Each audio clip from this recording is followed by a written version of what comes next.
Olá!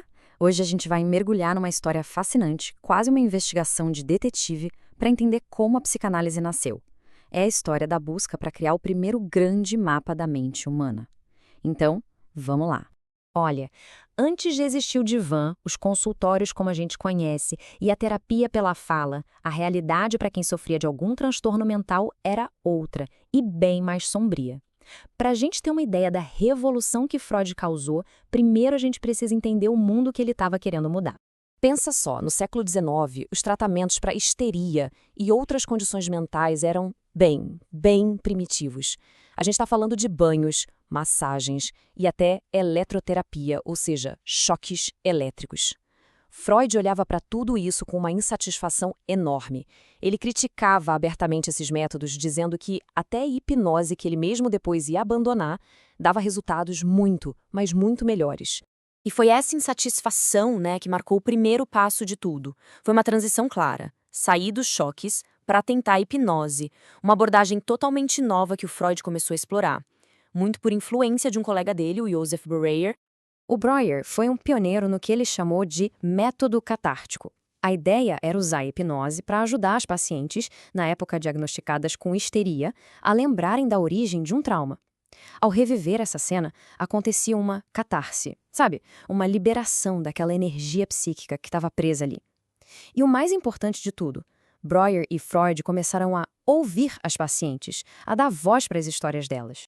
Freud não demorou muito para abandonar a hipnose, mas a ideia de que existia uma causa escondida para aqueles sintomas, essa ideia ficou.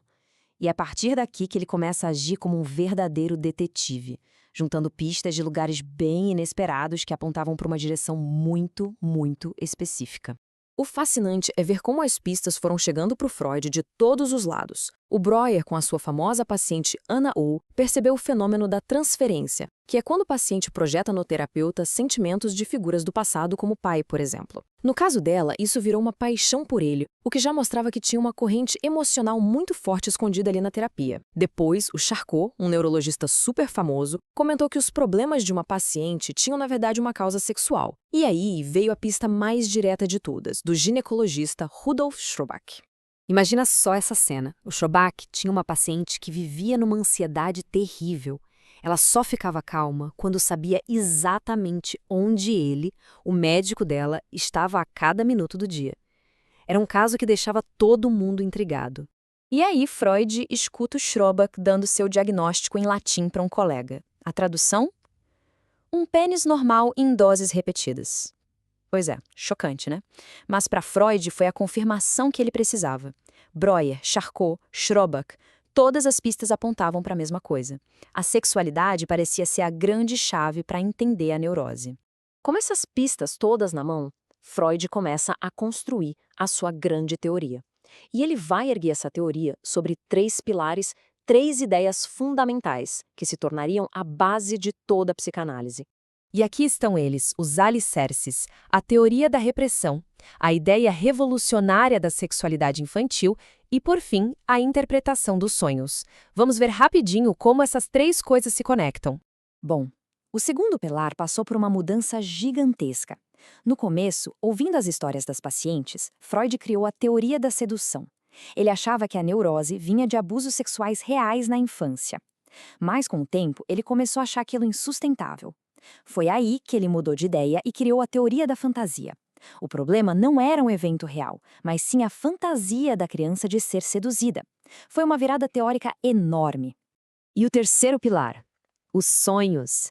Para Freud, eles não eram nada aleatórios. Eram a estrada real para o inconsciente. Cada sonho era a realização simbólica de um desejo que foi reprimido. E na teoria dele, quase sempre um desejo de natureza sexual.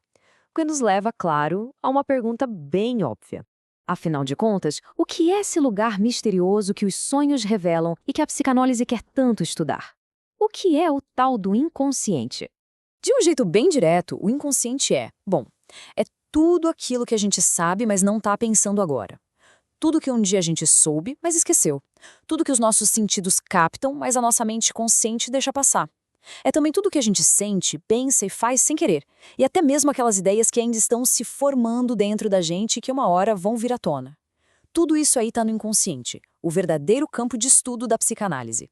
É claro que uma teoria tão radical, tão abrangente, ia gerar debate. Era inevitável. A história da psicanálise também é a história das suas primeiras grandes brigas, das suas rupturas. A maior briga de todas, a mais famosa, foi com o cara que ele mesmo escolheu para ser seu sucessor, o Carl Jung. E o motivo central da discórdia está todo aqui, a libido. Para Freud, a libido era uma energia puramente sexual. Já para o Jung, era uma energia psíquica geral, e o sexo era só uma das formas que ela se manifestava. Essa diferença de opinião foi o fim da amizade e da parceria deles. Além do Jung, que Freud acabou chamando de místico por causa do interesse dele em mitologia e religião, teve também o Alfred Adler. Ele rompeu e criou a própria linha, a psicologia individual. E qual era a crítica de Freud? Que o Adler não entendia a diferença crucial entre o consciente e o inconsciente.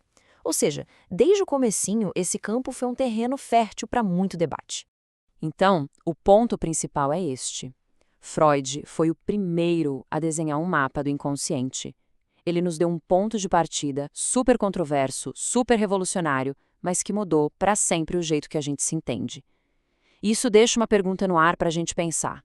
Se Freud desenhou o primeiro mapa, quem é que está desenhando o mapa da mente hoje em dia?